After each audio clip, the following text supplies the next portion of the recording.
কাফিরুন, সেখানে কিন্তু বলা হয়েছে লাকুম দিনুকুম ওয়ালিয়াদ দিন, তোমাদের ধর্ম তোমাদের, আমাদের ধর্ম আমাদের। আজকে সেই আয়াতটা আমাদের জন্য একেবারেই পালনীয়। মনের ভিতরে আমরা যেন এই আয়াতটা আজকে ধারণ করি। আমরা কেউ কারুর ধর্মের নিয়ে সমালোচনা করব না, কারুর ধর্ম কারুর উপরে চাপিয়ে দেব না। আল্লাহ রাব্বুল আলামিন যখন বলছেন লাকুম দিনুকুম ওয়ালিয়াদ দিন, তোমাদের ধর্ম তোমাদের, আমাদের ধর্ম আমাদের, একটা সমাধান। এটা কখন নাজিল হইল এবং কোন প্রেক্ষাপটে নাজিল হইল, আমি সেই বিষয়ে অল্প কিছু কথা বলবো। যখন একটা মিশন, নবী মুহাম্মদ সাল্লাল্লাহু আলাইহি ওয়াসাল্লামের একটা মিশন আল্লাহ পাকের পক্ষ থেকে তৎকালীন সময়ে সাধারণ মানুষের দ্বীনি ব্যবস্থাপনা দেওয়ার জন্য, মুক্তির ফয়সালার জন্য তিনি ধরাধামে অবতীর্ণ হয়েছিলেন। মক্কাবাসীর কাছে, বিশ্বের মানুষের কাছে তিনি কোরআন পৌঁছে দিয়েছিলেন। তখনও কিন্তু এক শ্রেণীর মানুষ কাফের ছিল, যার জন্য এই আয়াতটা কিন্তু নাজিল হয়েছে। যদি উনার মিশনের সর্বশেষে কেউ কাফের না থাকতো, সকলে যদি মুমিন হয়ে যেত, তাহলে কিন্তু এই আয়াতটা নাজিল হতো না। তাহলে প্রমাণ হইল, এই আয়াত দিয়ে বোঝা গেল নবী মুহাম্মদ সাল্লাল্লাহু আলাইহি ওয়াসাল্লামের দাওয়াতের মিশন এক পর্যায়ে গিয়ে থেমে গেছিল। সেখানে কিন্তু তারা বাস্তবায়নে যেয়ে ওরকমভাবে 100% বাস্তবায়ন করতে পারিনি, তাই তো বাবু কথাটা? যদি পারতো তাহলে এই আয়াতে কাফেরদের সম্পর্কে আয়াত আসতো না। যখনই আপনি একটা জায়গায় গিয়ে সমাধানের জন্য দিয়েছেন, সমাধান যদি হয়ে যেত, তাহলে সেখানে গিয়ে সবাই আমরা একত্রিতভাবে চলবো, এমনটা কিন্তু ঘোষণা আসতো। যখন সেই মিশনে গিয়ে একটা শ্রেণীর মানুষ আপনাদের দাওয়াতকে, আমাদের দাওয়াতকে, তাদের দাওয়াতকে কবুল করে নাই, তারা সেখানে গিয়ে মানে নিজের অপারগতাকে প্রকাশ করার জন্য, পর্যায়ে ফিনিশিং দেওয়ার জন্য বলে, বাবা তোমাদের ধর্ম তোমাদের থাক, আমাদের ধর্ম আমাদের থাক। তার মানে এখানে একটা কম্প্রোমাইজ হয়েছে। কিন্তু উইনার জয়লাভ এমন কিন্তু আয়াতে প্রমাণিত হয় না। কি সাংবাদিক সাহেব, যদি উইনার হতো তাহলে আমরা সবাই আজকে ইসলামের জয়গান করব, এমনটা বলা যেত। কাফেরদের সম্প্রদায় সম্পর্কে যখন এই আয়াতে বলা হলো যে কাফেরদেরকে আমরা যতই বলি না কেন, তাদের জায়গায় তারা থাকছে, ইসলামের দাওয়াত, কোরআনের দাওয়াত, নবী মুহাম্মদ সাল্লাল্লাহু আলাইহি ওয়াসাল্লামের মিশনকে তারা কবুল করছে না। এই আয়াতের বিষয় প্রেক্ষাপট তো তাই তো খেয়াল করে দেখেন, লাকুম দিনুকুম ওয়ালিয়াদ দিন, তোমাদের ধর্ম তোমাদের, আমাদের ধর্ম আমাদের। এই আয়াতে প্রমাণ হয় নবী মুহাম্মদ সাল্লাল্লাহু আলাইহি ওয়াসাল্লামের মিশন ওখানে গিয়ে 100% ফলপ্রসূ না হয়ে, ওখানে গিয়ে একটা পর্যায়ে গিয়ে কাফেররা কিন্তু সংখ্যাগরিষ্ঠতা অর্জন করে নবী মুহাম্মদ সাল্লাল্লাহু আলাইহি ওয়াসাল্লামের দ্বীনি ব্যবস্থাপনাকে তারা গ্রহণ করে নাই। কি বোঝেন না কথা? এই প্রেক্ষাপটে আমি বলতে চাই যে সেই সময়টা বর্তমানে আমাদের কাছে এখন আছে কি না, থাকলে সেটা কিভাবে আছে আমি এটা বলতে চাচ্ছি। এখানে কিন্তু কাফের শব্দ আসছে। দ্বীনি ব্যবস্থাপনায় দেখা গেছে তিনটা শব্দ প্রাধান্য পায়, একটা হচ্ছে মোমেন, একটা কাফের, একটা মুশরিক, মুনাফিক। কিন্তু দেখা গেল এখানে যে শব্দটা আসছে এটা হচ্ছে কাফের শব্দ আসছে। যারা এই আয়াতে এতদিন পর্যন্ত আমরা যেটা বুঝতাম যে কাফেররা অন্য একটা দেবদেবীর উপাসনা করে, অন্য কোনো মূর্তি পূজা করে, অন্যান্য আরও গাছপালা, জীবজানোয়ার, মানুষ, গরু, এদেরকে দেবতা হিসেবে উপাসনা করে, এদেরকে বুঝতাম সূরা কাফিরুনের এই আয়াত দিয়ে। কিন্তু এদেরকে যদি ইন্ডিকেট করে আল্লাহ রাব্বুল আলামিনের এই আয়াতটা আসতো, তাহলে এখানে কিন্তু মুশরিক শব্দ আসতো। কারণ যারা দেবদেবীর উপাসনা করে, আবার বহু ইলার উপাসনা করে, এদেরকে মুশরিক বলে। আর এই আয়াতে কিন্তু কাফের শব্দ আসছে। কাফের তাকেই বলা হয়, হ্যাঁ, যে অস্বীকার করে। মুশরিকরা কিন্তু অস্বীকারী না, তারা বহু উপাসনা করে, বহু দেবতা, তাদের দেবতা আছে, কিন্তু তারা মুশরিক। আর এই কাফের হচ্ছে ডাইরেক্ট অস্বীকারী। আল্লাহকে, আল্লাহর দ্বীনি ব্যবস্থাপনাকে অস্বীকার করার নাম হচ্ছে কাফের। তো সেইখানে বলা হয়েছে ইয়া আইয়ুহাল কাফিরুন, হে মুহাম্মদ সাল্লাল্লাহু আলাইহি ওয়াসাল্লাম, আপনি কাফেরদেরকে বলে দেন যে তোমরা যে যার উপাসনা করো আমরা তার উপাসনা করি না। তার মানে কাফেররা কারো না কারো উপাসনা করে। আবার আমরা যার উপাসনা করি তোমরা তার উপাসনা করো না।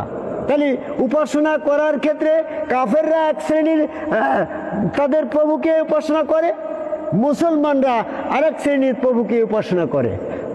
তোমরা যার উপাসনা করো আমরা তার উপাসনা করি না, আমরা যার উপাসনা করি তোমরা তার করো না। তাহলে কাফের এবং মুমিনের উপাসক কয়টা হইল? দুইটা হয়ে গেল না? কিন্তু আমি কোরআন গবেষণা করে দেখেছি টোটাল বিশ্বের স্রষ্টা একমাত্র আল্লাহ। কাফের হোক আর মুমিন হোক সবাই সে ওই আল্লাহকেই সিজদা করে। সূরা রাদের 15 নম্বর আয়াত। কাফের হোক আর মুমিন হোক ওই আল্লাহর কাছে আত্মসমর্পণ করে। সূরা ইমরানের 83 নম্বর আয়াত।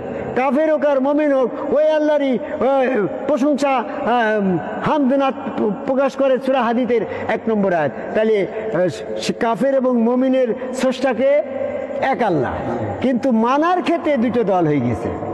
সেইখানে আমার একটু কথা বলি, আমি শেষ করবো আজকে, যেহেতু আলোচনার বললিস না তারপরে কথা এসে গেল, তাই আপনাদের একটু ধৈর্যচ্যুতি হলেও আমার কথাটা মনোযোগ সহকারে শুনেন। এখানে আল্লাহ রব্বুল আলামিনের অবস্থানগতভাবে দুইটা পরিচয় আমরা পাচ্ছি। একটা হচ্ছে ফেরেশতা এবং জিনকে যখন তৈরি করেছিল ওই সম্প্রদায়ে, ওই টাইমে, that very moment, that very period, সেই সিচুয়েশনে উনি কিন্তু ওয়াহিদ আল্লাহর চেয়ারে বসা ছিল।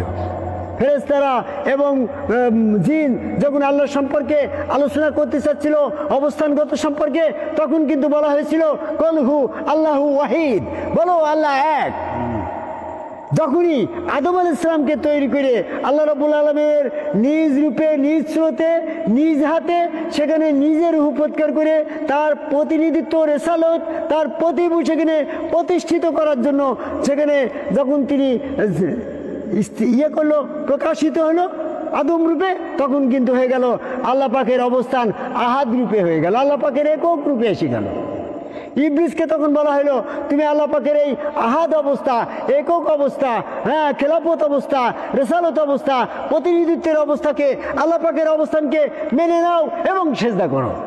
তখন কিন্তু আহাদ রূপে আল্লাহকে এই ইবলিস মানে নাই। এই আহাদ রূপে আল্লাহকে না মানার কারণে, না স্বীকার করার কারণে সে অবিশ্বাসী কাফের হয়ে গেল। সূরা বাকারা 34 নম্বর আয়াত। আল্লাহকে, আদমকে যখন সেজদা করতে বলা হলো, ইবলিস যখন ওই সেজদা না করলো, তখন তাকে মুশরিক বলা হয় নাই, তখন তাকে মুনাফিক বলা হয় নাই, যে সেজদা করে নাই এমন বলা হয় নাই, বলা হয়েছে কাফেরদের দল মুক্ত হয়ে গেল। তাহলে তিনি কাফের হলো কখন? উনি তো ওই স্রষ্টা এক আল্লাহকেই রব বলছে। সূরা হিজরের 36 নম্বর আয়াত দেখেন, যখন তাকে লান্নতি দিয়ে বহিষ্কার করা হলো, তখন সে বলছে হে প্রভু আমাকে অবকাশ দিন। তার মানে সেই লান্নতি ঘোষণার পরও ইবলিস আল্লাহকেই রব বলছে, আল্লাহর উপাসনা করছে। তাহলে কাফের যখন ইবলিস, এখন বর্তমান যারা কাফের, তৎকালীন সময়ে যারা কাফের, তাদের বৈশিষ্ট্য, তাদের পরিচয়কে যদি আমাদের খুঁজে বের করতে হয়, তাহলে প্রথম কাফের ইবলিসের গুণাগুণ, বৈশিষ্ট্য, চরিত্র, আচরণ, তার গুণাগুণ, সে কেন কাফের হলো সে জায়গায় আমাদেরকে যেতে হবে। তাহলে তখন কি ছিল? ওই ইবলিস কিন্তু কাফের ছিল আল্লাহকে রব বলে। সে কিন্তু আদমকে আহাদ রূপে আল্লাহকে অস্বীকার করে কাফের হইল, আর ওয়াহিদ আল্লাহকে স্বীকার করেও কিন্তু সে মুমিন হতে পারে নাই। তাহলে সেন্টেন্সটা হয়ে গেল কয়টা গো? দুইটা। একটা হচ্ছে ওয়াহিদ আল্লাহ বিশ্বাসীরা, আর একটা হচ্ছে আহাদ আল্লাহ বিশ্বাসীরা। দুইটা দল যখন নবী মুহাম্মদ সাল্লাল্লাহু আলাইহি ওয়াসাল্লামের পিরিয়ডে এসে বিতর্ক তৈরি করলো, তখন আল্লাহ রাব্বুল আলামিনের পক্ষ থেকে সমাধান আসলো। আল্লাহ যদি ওয়াহিদ আল্লাহর পক্ষে সমর্থন দিত, তাহলে আছে আহাদ আল্লাহ বিশ্বাসীরা বাতিল বলে ঘোষণা হইতো। আর যদি ওই সময় আহাদ আল্লাহর ঘোষণা আসতো, তাহলে ওয়াহিদ আল্লাহ যারা বিশ্বাসী তারা কাফের বলে প্রমাণিত। কি গো সামাদ বোঝায়? ঠিক সূরা ইখলাসের ভিতরে কিন্তু এটা সমাধান দিয়ে দিল। যখন দুইটা দলে মতভেদ তৈরি করলো, ওয়াহিদ আল্লাহ, আহাদ আল্লাহ বিষয়ের পরে মতভেদ আসলে আল্লাহ রাব্বুল আলামিনের পক্ষ থেকে জিবরাইল ফেরেশতা এসে ওদেরকে বলো মানে ওই তাক কাকে যারা বিতর্ক করছে, আল্লাহু আহাদ জগতে প্রকাশিত। এখানে আহাদের পরে আল্লাহ সমর্থন দিল। ওয়াহিদ কিন্তু উনি আছেই, ওয়াহিদের পরে সমর্থন দিলে আমাদের সমস্যা ছিল কোথায়? ওয়াহিদের পরে সমস্যা যদি আজকে দ্বিতীয় নবী মুহাম্মদ সাল্লাল্লাহু আলাইহি ওয়াসাল্লামের পিরিয়ডে যারা আহাদ আল্লাহ ওয়াহিদ আল্লাহকে নিয়ে বিতর্ক তৈরি করলো, তাদের সেই বিতর্কের মাঝখানে আল্লাহ যদি ওয়াহিদ আল্লাহকে সমর্থন দিয়ে ওয়াহিদ আল্লাহর সাবজেক্টটাকে কাউন্ট করে যদি ইবাদত পদ্ধতিতে ইসলামিক দৃষ্টিভঙ্গিটা রাখতো, তাহলে সমস্যা ছিল কোথায়? সমস্যা ছিল নিরাকারে ব্রহ্ম, নিরাকারে ওয়াহিদ আল্লাহ, এক আল্লাহ সর্ব আলা কুল্লি শাইইন মুহিতুন, সমস্ত জায়গায় ওই এক আল্লাহ নিরাকারে অবস্থান করছে। এটাই যদি ইবাদতের পদ্ধতি হতো, তাহলে নিরাকারে ব্রহ্ম, নিরাকারে আল্লাহ, ওই স্রষ্টাকে আমরা বিশ্বাস করি, ওই স্রষ্টার সাথে কথোপকথন বলি, নিরাকারে আল্লাহ এসে মানুষের সাথে কথা বলে যেত। পরক্ষণে কিন্তু শয়তান আবার নিরাকারে আল্লাহর পরিচয় দিয়ে কথা বলে মানুষকে আল্লাহ সম্পর্কে বিভ্রান্ত করতো। ঠিক না কথা? এই জন্য আল্লাহ রাব্বুল আলামিন সাবধান করে সূরা লুকমানের 33 নম্বর আয়াতে বলল, লাইয়া গাররানাকুম বিল্লাহি গারুর, সেই প্রবঞ্চক শয়তান যেন তোমাকে আল্লাহ সম্পর্কে পরিচয় প্রবঞ্চিত করতে না পারে। যদি আজ নিরাকারে থাকতো, নিরাকারে আল্লাহকে ওয়াহিদ আল্লাহকেই আমরা বিশ্বাসের সীমারেখা হিসেবে নির্ধারিত হতাম, তাহলে কিন্তু এক সময় শয়তান আসতো, এক সময় আল্লাহ আসতো। আল্লাহ এবং শয়তানকে ডিফারেন্স করার, পার্থক্য করার, চিনে নেওয়ার আর কোনো মিডিয়া থাকতো না, মাধ্যম থাকতো না। এই জন্য ওয়াহিদ আল্লাহ সিস্টেমটাকে অফ করে আল্লাহ পাক রসুল রূপে, আহাদ রূপে আল্লাহ স্বীকারোক্তির মাধ্যম দিয়ে এই দিনী ব্যবস্থাকে আহাদ রূপে সমর্থন করলো। তাই সূরা ইখলাসে বলল, কল হু আল্লাহু আহাদ। তাই আল্লাহ রাব্বুল আলামিনের এই আয়াতে আহাদ শব্দ আশায় প্রমাণ করে, যারা রসুল রূপে, গুরু রূপে, আদম রূপে আল্লাহকে স্বীকার করে আদম সেজদা করছে, আদমকে আল্লাহকে সেজদা করছে, তারাই আহাদ রূপে আল্লাহ বিশ্বাসী, তারাই মোমেন। আর যারা এইখানে আহাদ রূপে আল্লাহকে, আল্লাহ পাকের একক রূপে বিশ্বাসী না হয়ে আদম সেজদা না করে ওয়াহিদ আল্লাহ নিরাকারে আল্লাহ বিশ্বাসী হচ্ছে, তারা ইবলিসের অনুসারী, কাফের হচ্ছে। কারণ ইবলিসই তো দেবদেবীর উপাসনা করে নাই, ইবলিসও তো কোনো মুশরিকই করে নাই, সে তো আল্লাহকেই প্রভু বলছে। কাজেই ওয়াহিদ আল্লাহ যারা বিশ্বাসী বর্তমানে, তারা ইবলিসের অনুসারী। আর যারা গুরুবাদী ধারায়, যার যার গুরু তার রসুল, এই আহাদ রূপে আল্লাহ বিশ্বাসী, আদম সেজদাকারী, তারাই হচ্ছে মোমেন। এক পর্যায়ে গিয়ে মুহাম্মদ সাল্লাল্লাহু আলাইহি ওয়াসাল্লাম যখন এই মিশনে যে ব্যর্থ হলো, তখন কিন্তু আল্লাহ রাব্বুল আলামিনের পক্ষ থেকে আয়াতের মাধ্যমে ফিনিশিং দিল, সান্ত্বনা দিল, তুমি তাদেরকে, কাফেরদেরকে বলে দাও, তোমরা যার উপাসনা করো আমরা তার উপাসনা করি না। তার মানে তোমরা যে ওয়াহিদ আল্লাহর, নিরাকারে ব্রহ্ম, নিরাকারে আল্লাহ, ওই আল্লাহর উপাসনা করো, আমরা ওই আল্লাহর উপাসনা করি না। আবার আমরা যে আহাদ আল্লাহর উপাসনা করি, এই আহাদ আল্লাহ তোমরা মানো না। লাকুম দিনুকুম ওয়ালিয়া দিন, তোমাদের ধর্ম তোমাদের, আমাদের ধর্ম আমাদের। এই পর্যায়ে এসে আমি পৃথিবীর সকল মানুষকে সূরা কাফিরুনের দৃষ্টিভঙ্গিতে এতটুকু বলতে চাই, ওয়াহিদ আল্লাহ বিশ্বাসী যারা আছে, তাদের পরে আল্লাহর সমর্থন আছে, তাদের পরে আল্লাহ পাকের মতামত আছে, তারাই আল্লাহ পাকের পথে জয়ী হবে। এই জন্য সূরা কালামের 42-43 নম্বর আয়াতে বলছে, ইয়াউমি ইয়াকশাফান সাক্ষী নীলা সুদান, সে যেদিন আল্লাহ পাকের পা প্রকাশ করে পায়ে সেজদা দিতে বলা হবে, তারাই সেজদা দিতে পারবে যারা দুনিয়াতে সালিম অবস্থায়, এই পবিত্রতা অবস্থায় এই সেজদা করছিল। যারা যার যার গুরু তার রসুল, আদমকে ভাই সেজদাকারী একজন সমগ্র রসুলের কাছে বায়াত গ্রহণ করে যারা আদম সেজদাকারী হবেন, তারাই সেদিন আল্লাহ রাব্বুল আলামিনের পায়ে সেজদা দিয়েই জান্নাতে যেতে পারবেন। এই ওয়াহিদ আল্লাহ বিশ্বাসীদের বিশ্বাসী হওয়ার আহ্বান করে আজকে আমার রেসালতপ্রাপ্ত দিবস, 31 বছর আগে আমি রেসালতপ্রাপ্ত হয়েছিলাম, সেই দিবস উদযাপন উপলক্ষে এই জনপদের মানুষকে, পৃথিবীর সকল মানুষকে আহাদ আল্লাহ বিশ্বাসী হয়ে মুমিনত্ব অর্জন করার আহ্বান করে আমার কথা শেষ করি। জয় গুরু।